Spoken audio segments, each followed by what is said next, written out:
Hi, thank you everyone for coming. My name is State Representative John Lesh. I represent District 66B in the Minnesota House of Representatives. And we're here to talk about cooperative private divorce. Cooperative private divorce is an alternative path to couples who find themselves in the unfortunate situation of coming to the end of their marriage. This system is the result of a current, this proposal is the result of a current system that encourages couples to become opponents in a win-lose contest with high stakes. And of course, it's not just the children who pay the cost of this, but also the partners themselves who, in the long run, end up having to do years of work to repair what was a broken relationship.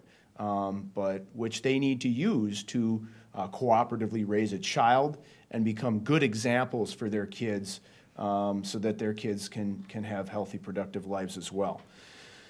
The result is a toxic situation for everyone involved and also becomes incredibly expensive. I can use my own situation. I was divorced 10 years ago, a little over 10 years ago, which was hands down the saddest time in my life. My wife and I at the time, who had been married for 10 years and had a one-year-old child, we went through all the hardship together over a couple of years and came to the result that we were going to get divorced, and really worked together to achieve a good result for our daughter. Then we had to enter the court system to do this, and everything broke down. And in the worst parts of our lives together, it became very difficult to manage that plan that we had developed for ourselves and for our daughter. And it took years to repair that. I'm very happy and lucky to say that my ex-wife and I have an excellent relationship. She is one of my closest friends. I got married a couple years ago, and she did a reading at the wedding, which you don't see too much, but that's because we're very close. We jointly raise our daughter, and she's very important to me. But the system that we had to go through in order to get divorced and preserve a good environment for our child to be raised in jointly, that system almost destroyed it all. And I became frustrated at it 10 years ago and thought there has to be a better way rather than doing this. And the result is this system that these individuals behind me have worked on, that I'm carrying this bill in the House. Senator Sandy Pappas is carrying in the Senate. And are you okay? Yeah, I'm fine. Okay, good. Doing very important things in the Senate. So this gives people a chance to opt out of the current winner-take-all, win-lose system that provides that toxic environment for our kids. So the key ingredient here that people file together, they work out the agreements with whatever help they need from professionals, and then file their agreements with no need to have court review or approval. So with that, I would introduce Senator Sandy Pappas. So sorry to be late. I thought this was at 10 o'clock. I'm the product of a divorce, and I firmly believe that my parents' divorce without lawyers could have been handled in a much more cooperative way that would have been more helpful for our family in healing and continuing with our lives. My mother was a very strong woman, so even back then she was a stay-at-home mom, but she wasn't going to let anyone take advantage of her. And I think she would have been able to stand up for her rights. And unfortunately, in many situations, we don't allow the couples to cooperate, even though they can cooperate in marriage and decide to get married without a judge, to cooperate in the process of dissolving their relationship. And well, I think it's very, very important to protect the few that need protection, battered women in particular, or who are victims of emotional and physical abuse at the hands of their spouse. I don't think we should hold all couples hostage for that. So my desire and my goal with this legislation is to allow a more cooperative atmosphere, to allow divorced courtesy, putting the kids first, like the columnist talks about, while still being sure that those who do need the protection of the courts have that protection. Thank you, and I'll turn it over to Bill Doherty. All right. Thank you.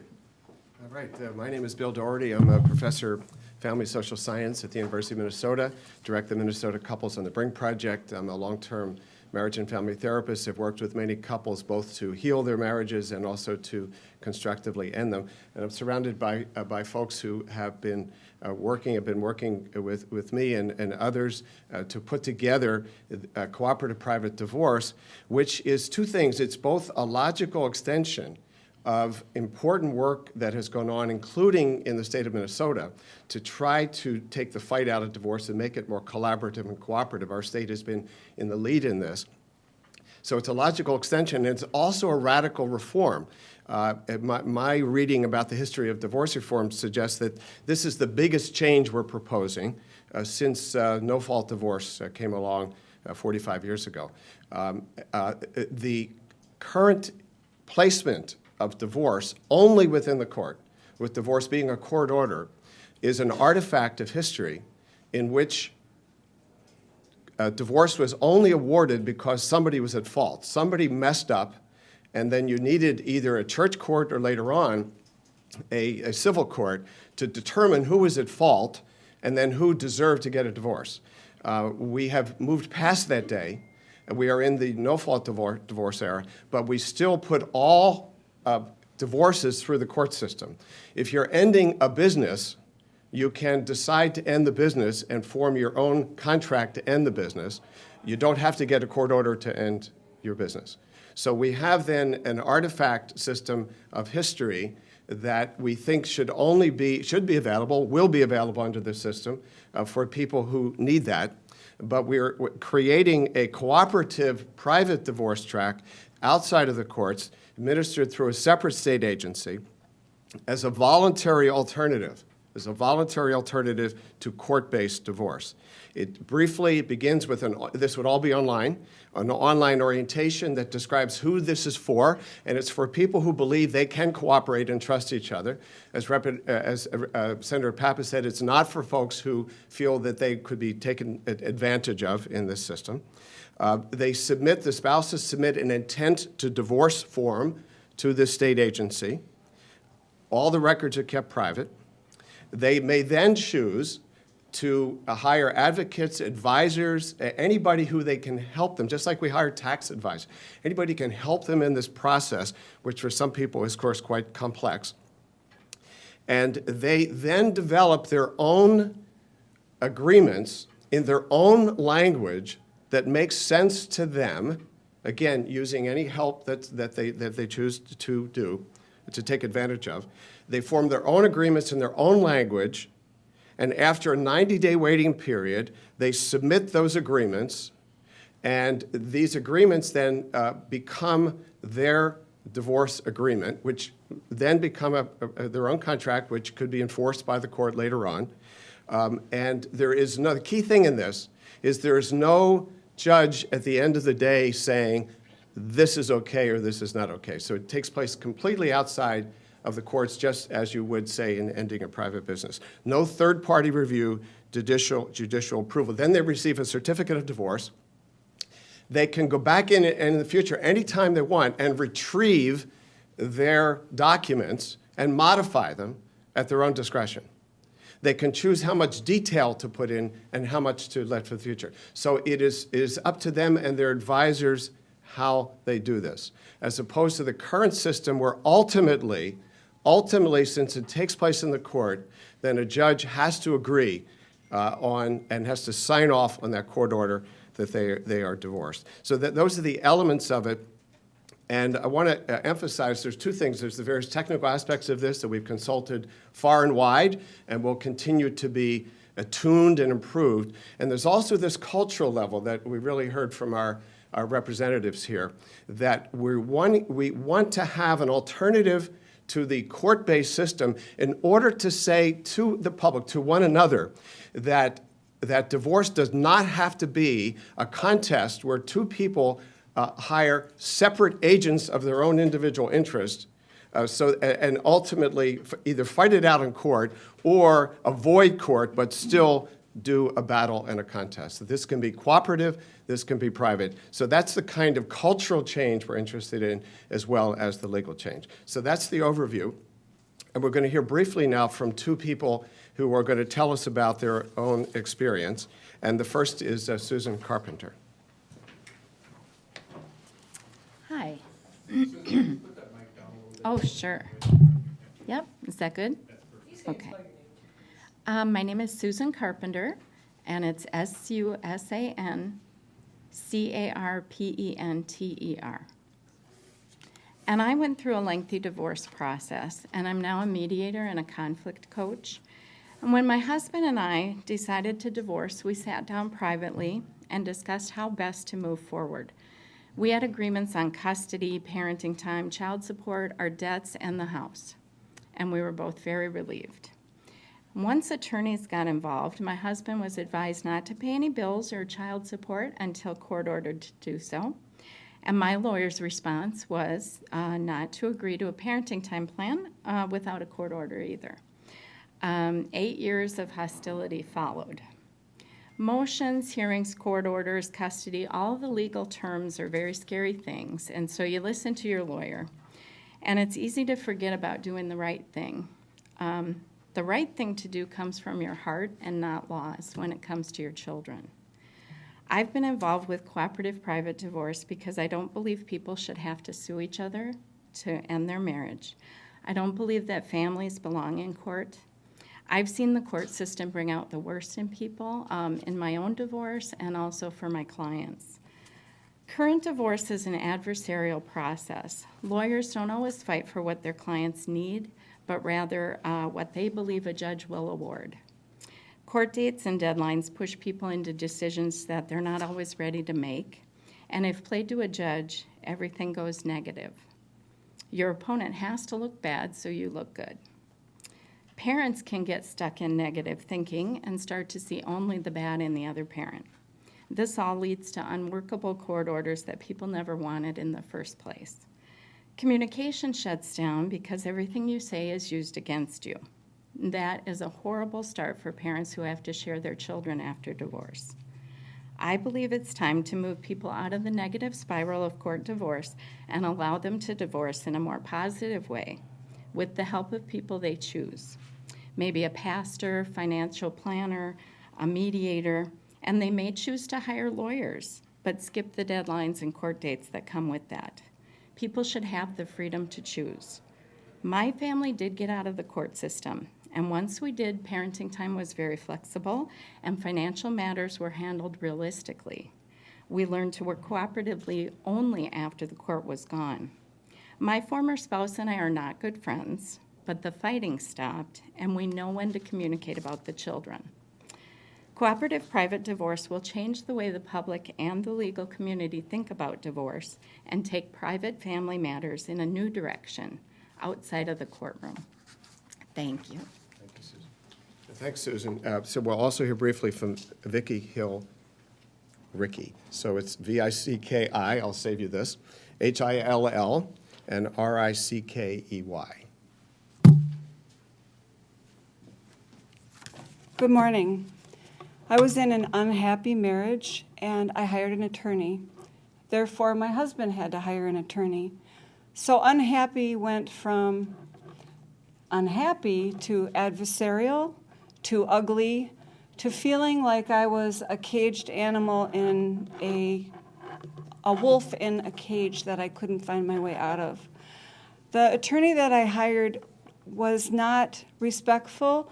He did not feel that he took all control, all decision-making power away from me.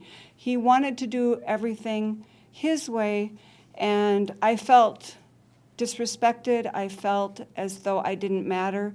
And I would walk to the mailbox, and there would be a bill every month for $5,000.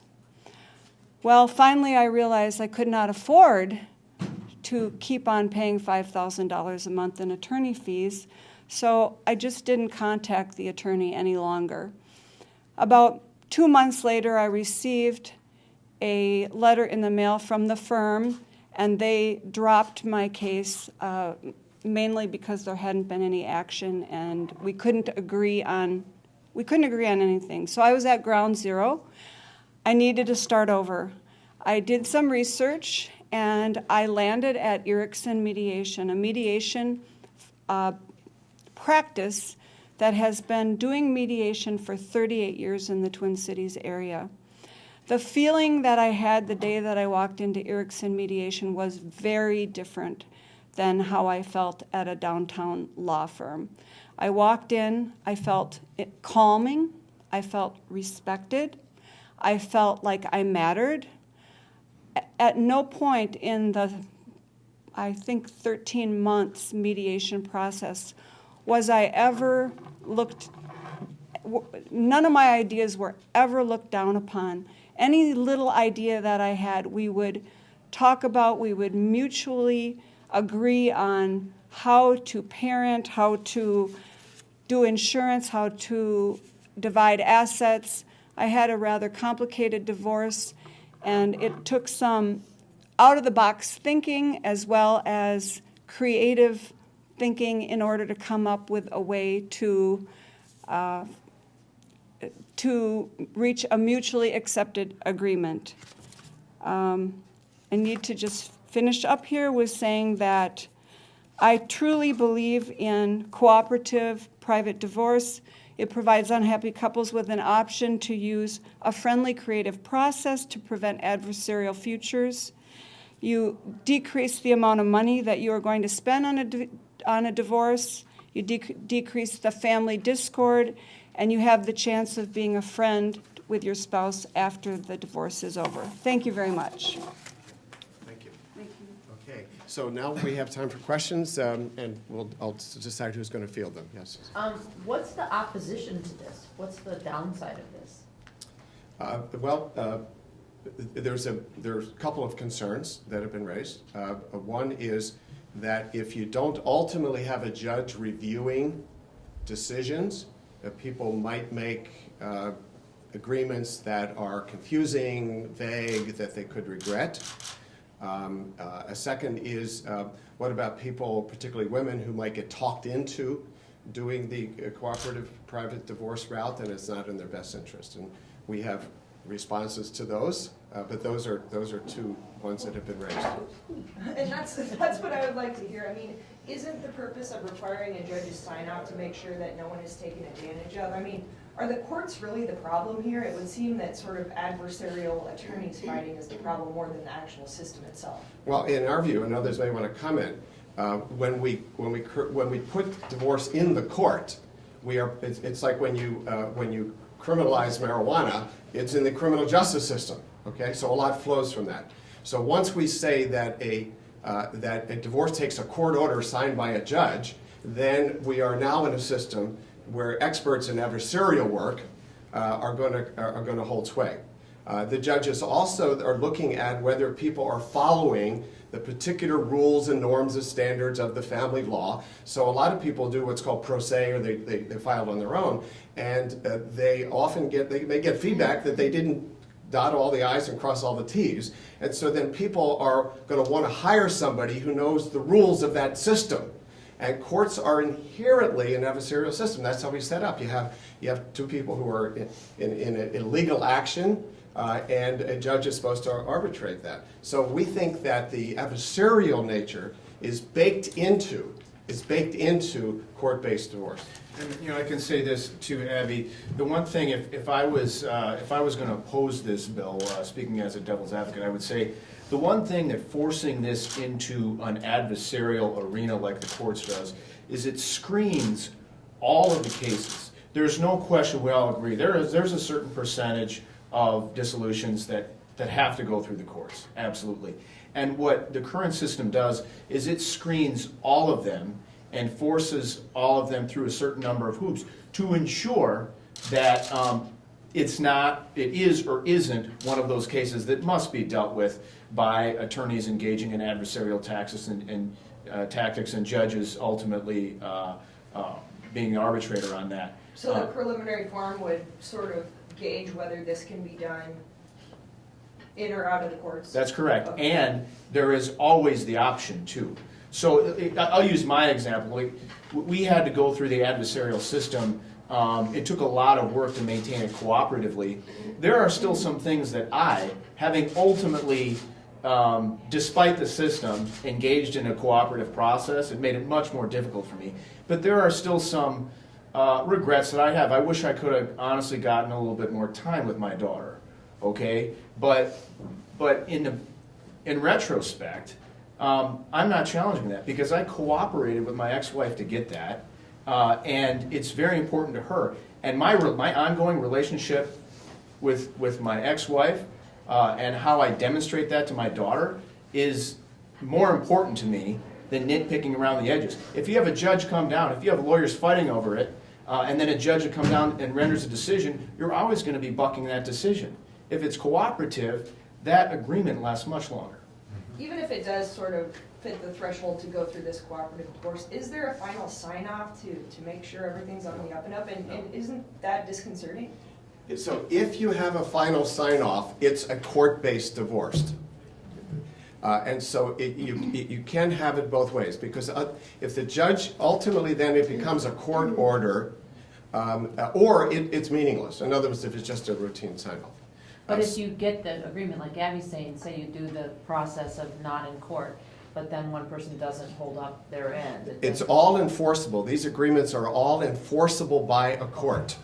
Okay, it's just that the judge doesn't sign off before it. So it doesn't go through a court, but it's bound by It's all binding. Okay. It's all binding. Now, on the question of women who, or anybody, but particularly women who might be talked into this process, would any of my colleagues like to respond? I'm happy to as well, but I want to share that if anybody would like to. You know, as I was saying, a lot of attorneys, not all, but some of them look at it as, oh, what's a judge going to approve? And, you know, there's not specific laws for families, like what time should bedtime be, or these kind of things, especially parenting plans. I'm not sure why. So this is a question about women. So, Right. And so if you get an attorney, they sometimes talk you into things too that aren't in your best interest. So I think there's that in the current system, but I know people who go through cooperative processes like mediation finally get a chance to be heard. They get to express their ideas, and then once they know someone's listening, they usually are more empowered. A lot of those processes are more empowering to women and men in general. I'd like to say that I was in a very difficult divorce where the husband could outspend me. And that was a problem as a woman, because I felt like someone from the Middle East who, no matter how hard I tried, without mediation, I could not get out, because he could pay $10,000 a month to try to sue me, where I could only pay $2,000 a month. And there was no way financially I could get out from under this divorce without mediation. Oh, go ahead. Did somebody else have something? I just wanted to So address, introduce yourself now. I'm Marilyn McKnight from Erickson Mediation, and I wanted to address the issue of the judge sign-off, just briefly, and that is that when I got this group together 2.5 years ago, what I was seeing in my clients who were mediating their divorces, and most of them unrepresented by choice, they would get to the final agreement, and then they would say, well, why do we have to go to court? We know what we're going to do, and we have it all put together here. It's spelled out in a lot of detail. Why does a judge have to look at that? And is the judge going to somehow tell us we're wrong? And frankly, judges don't tell people they're wrong. In fact, judges, it's a question as to the extent that they even review divorces. But then they raise that question, why do we have to even go into a court? And that's partly the impetus for even starting all of this. John, let me ask you this, or anyone up there. I perceive hearing some criticism along one track that divorce is already too prevalent in society right now, and this will make it easier for people to get a divorce. Anyone who's ever been through a divorce cannot imagine how this would make it more likely that people would get divorced. I just cannot imagine that. It is a horrible, horrible process to have to go through to end a relationship like that. So I can see how someone could suggest procedurally you could make that argument, but I'm hard pressed to, over half of marriages end in divorce. I think that's unfortunate because that is too many. I wish that people would stay together longer. Absolutely. What this bill does has nothing to do with the likelihood of whether or not people that find themselves in that situation are going to follow through. What it does is try to find some way that when that does happen, that at least their kids can grow up in an environment where they see mom and dad can agree on something, and maybe they have less of a chance to find themselves in the bad situation when they're adults. I hope that's what it achieves. And I would add to that some of my career is based on preventing unnecessary divorces. And I believe, and it's been part of the discussions of this group, that some divorces may be prevented because people do not immediately get into the hostile adversarial relationships. My own research in Hennepin County showed there's a lot of ambivalence among people who file for divorce about whether to go ahead. But they get caught up in a system where somebody who you're not getting along with now becomes an enemy. So my belief is that this actually may preserve some marriages that could be preserved. Dr. Doherty, a couple questions for you. I thought I heard you on the radio say yesterday Minnesota would be the first westernized society to even sort of take this on. Yes, Can this you would elaborate on that? this would be, as far as anything we have learned in investigating this, both in the U.S. and in Europe, this would be an innovation that would be the first time.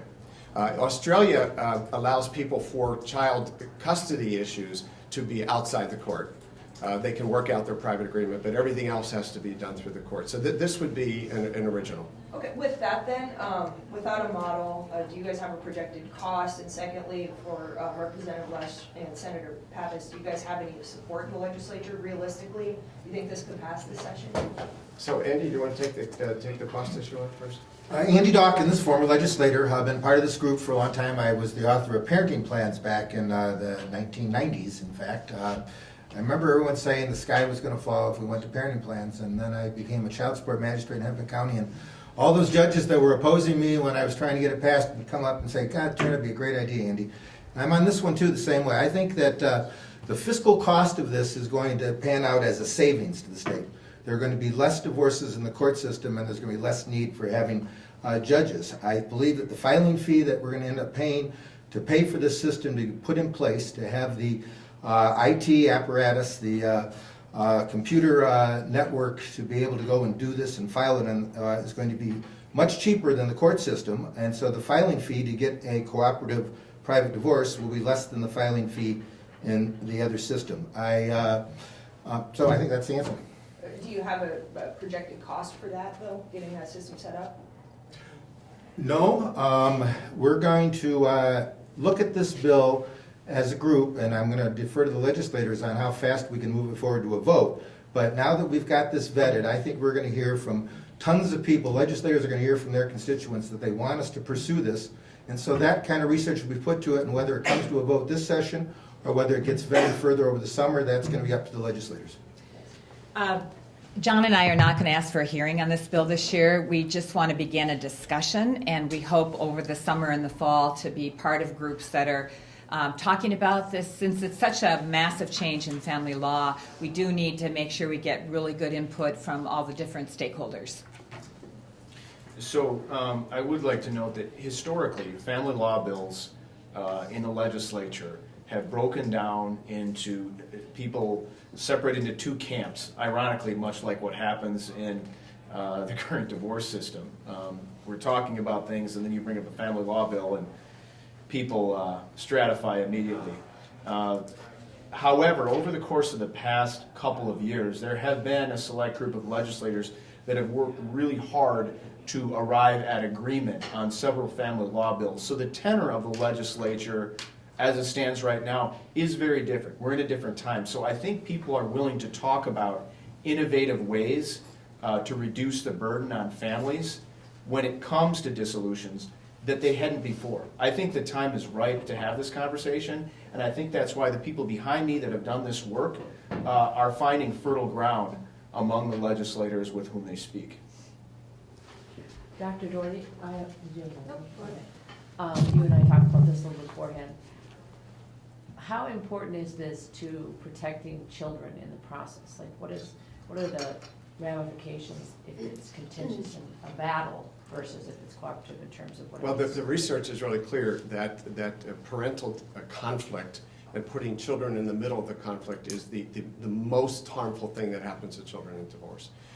And so anything that can be done to prevent that, to help people be peaceful, helps children. Children suffer physically, mentally, emotionally, and what happens is when parents are caught up in a battle with each other, it's like they're in like physical pain. You know, that kind of pain makes us blind to our children's needs, and parents love their children, and they end up making really bad mistakes with their children because they're caught up in this larger system. And how do you, I mean, I remember I also got a divorce 10 years ago, and there was an attorney that had a program called Divorce with Dignity. And I was like, but if you're angry and you hate each other and you're going through a divorce, how do you pull the emotion out of it to even accomplish something? So I'd like to invite my colleague Louise Livesay to respond. Thank you. My name is Louise Livesay-All. I'm a collaborative family law attorney and mediator. I think what's important is, as the bar, we need to, and professionals that work in family laws, we need to educate people about the resources that are available to them to help them through the divorce process, with resources such as many that we use in the collaborative process or in mediation, neutral child specialists who help families create responsive parenting plans and keep the needs and interests of the children central to the decision making. There are so many resources out there that can help people. As a collaborative attorney, we work with couples. We're an attorney for our client, but we have a commitment that we're helping them resolve issues outside of the court system. One of the issues, however, is because we know that agreements have to go through the court system, we have to, there's the shadow of the law is hanging over, which shapes many of the decisions that they have to make. But there are many complicated issues. There are tax issues, recapture tax issues that can come into play. Many people do not understand that a mortgage and title on property are two different things. I can list many different items that people have a lack of understanding, that it is important that they have professionals working with them. So I'm very much in support of this bill. Because I think people will benefit, the children will benefit, because as Bill referenced, there is less conflict going on. If children can have a voice in the process, even through another professional that's not going and visiting with a daunting judge, but with a mental health professional who has expertise in that area and can help be a voice back to the children. And you can work with professionals who are committed to helping them work through their emotional issues that can get in the way. For example, other mental health professionals in the collaborative process, that we call them a divorce coach. Really looking at it more as a team effort to help families get through their divorce. I think that families, and particularly children, will be better served. And our society will be better served because there will be less damaged relationships out there and better support systems. Thank you. What's the percentage of Minnesotans getting divorced these days? Is it 50 like the rest of the country, or do you guys know? We have a lower divorce rate than most other states. It's hard to put that in exactly those percentages, but we do better than most other states. Is the national trend like 50%? Well, no, there's a long answer academically, because those are projections of people getting married now over the next 50 years, how am I going to divorce? But if I use those terms, It used to be about 50%, it's now down to 40 to 45%. College-educated couples their divorce rates have gone way down. And people with less than college education, their divorce rates are still up. Would it be fair then to say the divorce rates in Minnesota are between 40 and 45%? Probably lower than that. Probably lower than that. Yes, yes, yes, yes. So we want to be sensitive to time. Meryl? I just wanted to say one thing about protection of children in divorce. Why do they need to be protected? Why is it that the divorce system scrutinizes parenting that has never been referred to child protection prior to a divorce or during a divorce? We have a whole child protection agency handling the protection of children. If it's that an issue, it should be referred there and not to the divorce court. So we get that question all the time, and I want you to think about that. Thank you. So final questions for anyone up here? We appreciate your coming here today. Thank you.